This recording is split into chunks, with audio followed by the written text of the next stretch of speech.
Monsieur Sow, Bonjour. respect. Bonjour. Ça va? Très très bien. Alors, vous avez quel billet retour Paris-Conakry, Conakry-Paris? Paris-Conakry, Conakry-Paris. Les deux. J'ai les deux. Ça fait plaisir. Merci. Mesdames, Messieurs, bonsoir. Ils sont nombreux, nos compatriotes vivant à l'étranger, mais ils pensent à la mère patrie. Nos compatriotes qui vivent en France constituent encore la plus forte présence guinéenne hors du continent africain. Ils prennent des initiatives pour favoriser leur retour qualificatif ou tout au moins accroître leur participation à l'essor du développement économique et social. Ici sur notre plateau, Ibrahima Tanou Sow, il est le président de l'Association des jeunes Guinéens de France et il est notre invité. Bienvenue. Merci. Merci.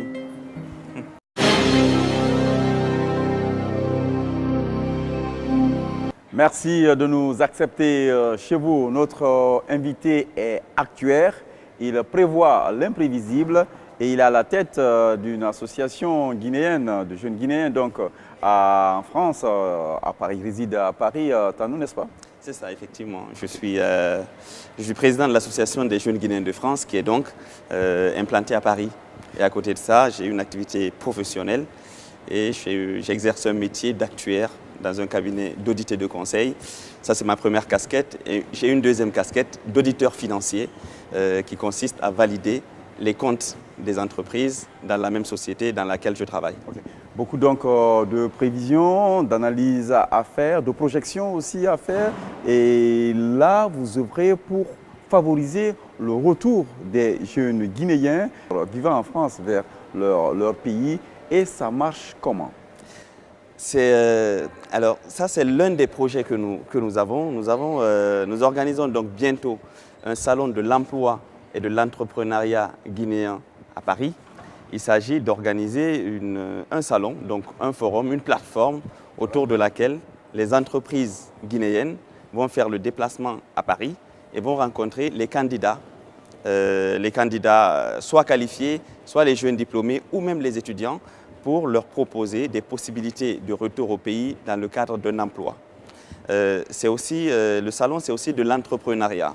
On a rajouté un volet entrepreneuriat qui consiste à inciter les jeunes de la diaspora à rentrer en Guinée dans le cadre d'une entreprise pour créer de la richesse ici et pour créer des emplois également dans leur pays d'origine. Aujourd'hui, vous bénéficiez, vous surfez sur la mise en place d'une politique, d'une volonté politique vraiment forte, c'est ça? Effectivement, je pense qu'aujourd'hui, le retour de la diaspora dans les différents pays est l'un des enjeux majeurs, notamment des pays africains. C'est une richesse aujourd'hui qui est encore dormante. C'est une force dormante qu'il faut activer. Aujourd'hui, nous avons une diaspora qui s'implique beaucoup dans les pays d'origine. Il s'implique beaucoup via des transferts de fonds.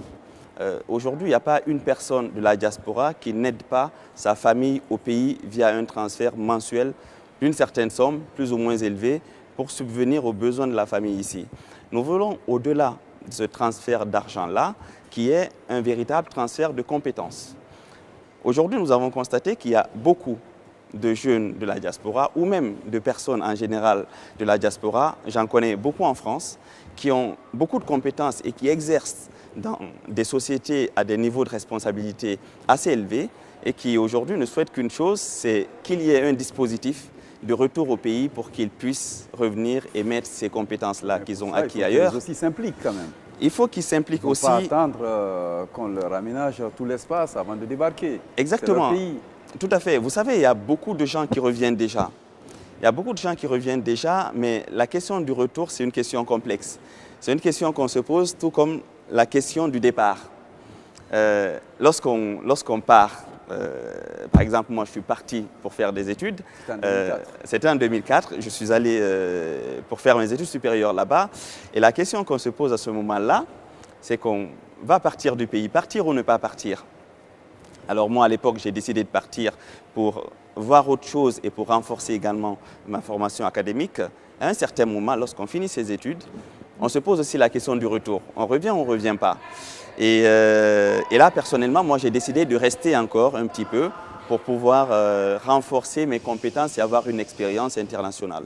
Donc je suis resté. Vous encouragez d'autres à venir. Tout à fait. J'encourage d'autres à venir. Vous savez, le projet du retour, c'est un projet personnel. Chacun le cadence en fait selon son planning. Et donc moi aujourd'hui, ça fait 7 ans que je travaille.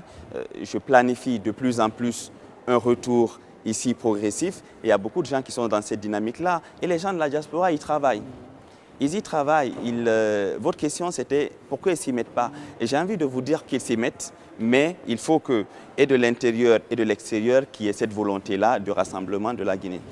Aujourd'hui, on a vu, il y a une volonté politique, je le disais il y a un moment, qui est très exprimée.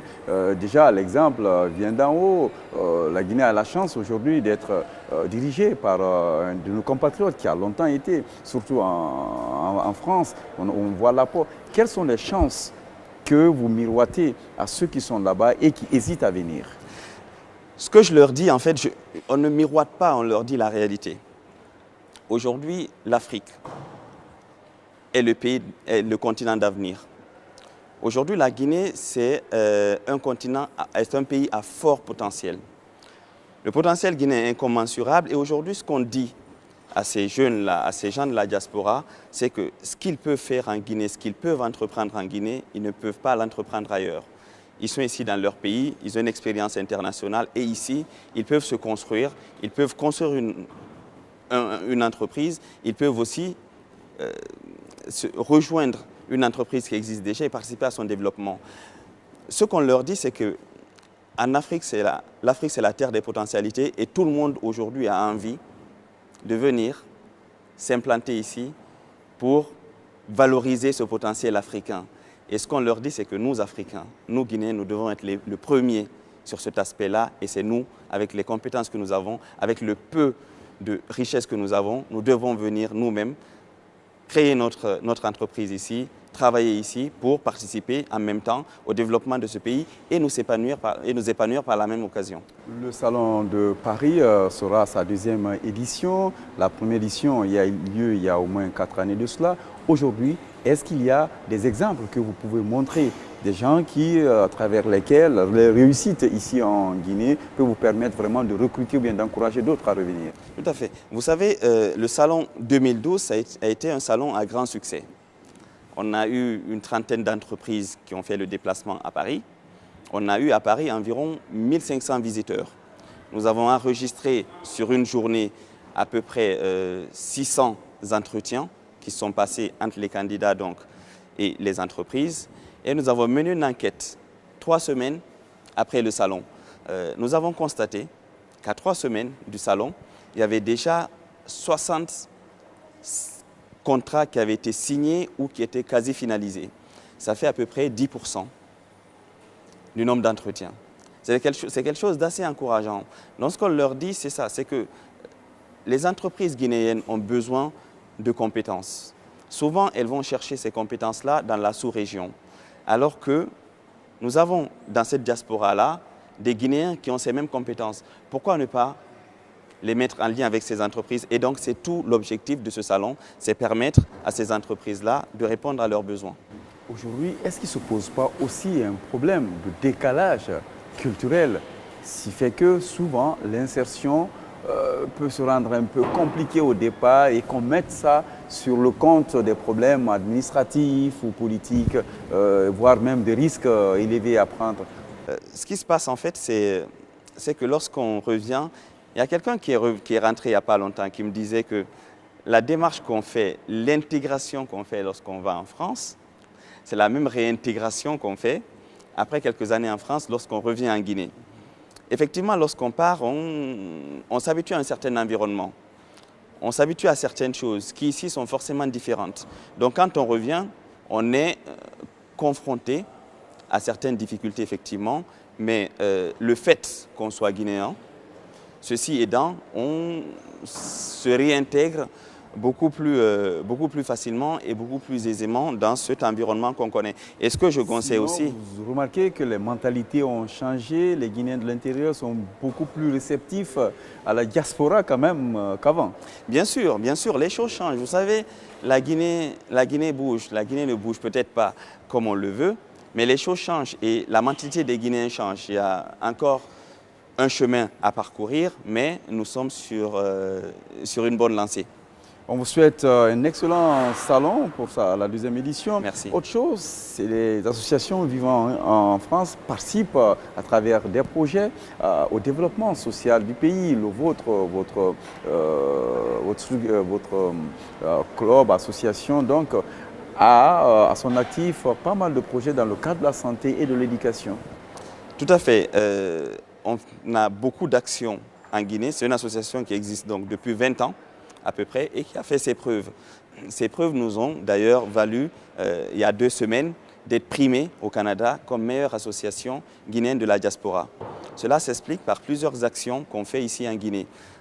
Ces dernières années, on a collecté plusieurs centaines de milliers d'euros qu'on a investis ici sur certains axes prioritaires que nous avons définis. Ces axes prioritaires sont tout d'abord l'éducation et la santé. Nous avons constaté que la formation est l'un des enjeux majeurs de la Guinée et c'est là que l'État et tous les acteurs devraient concentrer leurs efforts. Nous avons fait 2 écoles à Conakry, l'école de Cité de l'Air et l'école de Nongo. Nous avons fait un très beau projet également à Timbi. C'est une école primaire et un collège. On a mis environ 130 000 euros. On a complètement rénové. On a mis des panneaux solaires pour équiper l'école en électricité et on a équipé cette école-là de Timbitouni d'un centre informatique dernier cri pour donner aux élèves de Timbitouni les mêmes chances que les enfants d'ailleurs. Parce que nous sommes aujourd'hui dans une compétition internationale et si nous devons compétir, si nous voulons nous distinguer, nous devons former nos enfants et c'est que de cette manière-là que la Guinée peut briller. Ça, c'est dans le domaine éducatif. Dans le domaine sanitaire, nous avons en ce moment 2 projets phares que nous sommes en train de réaliser, même de finaliser.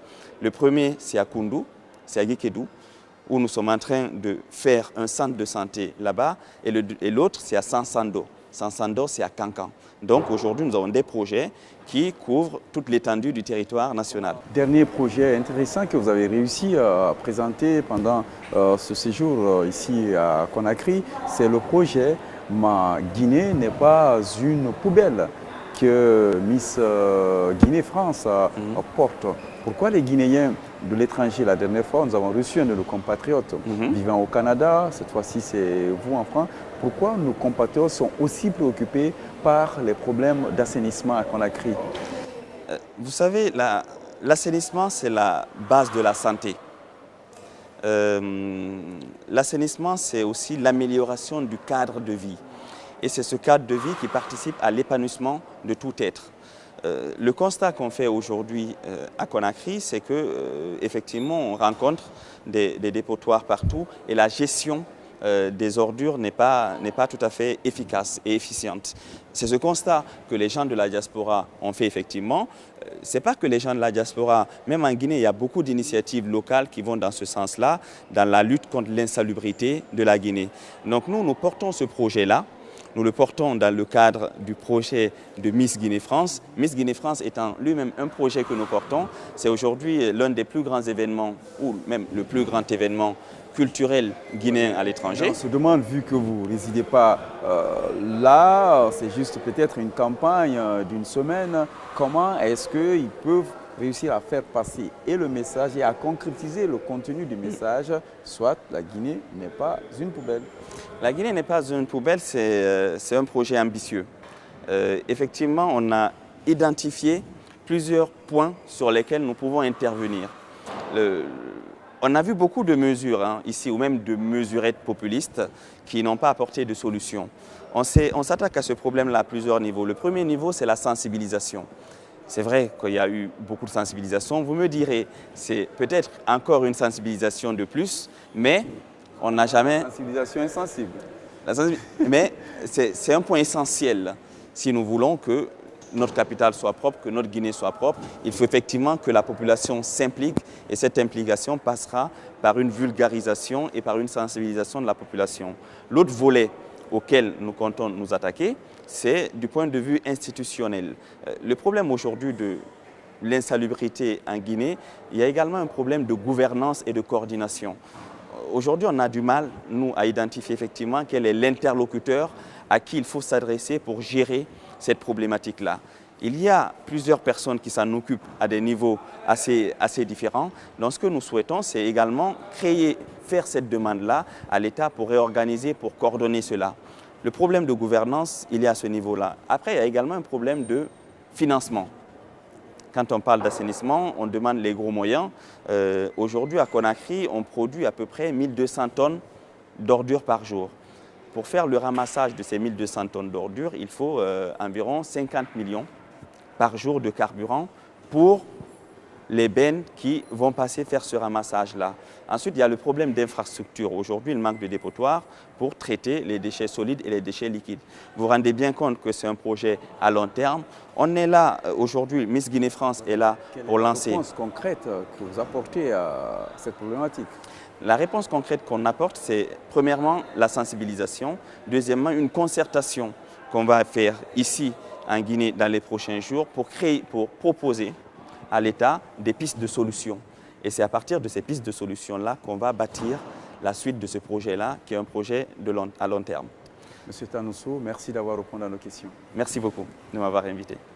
Merci à vous qui avez suivi cet entretien de Koloma. Nous vous donnons rendez-vous la semaine prochaine pour un nouveau numéro de l'entretien de Koloma. Merci.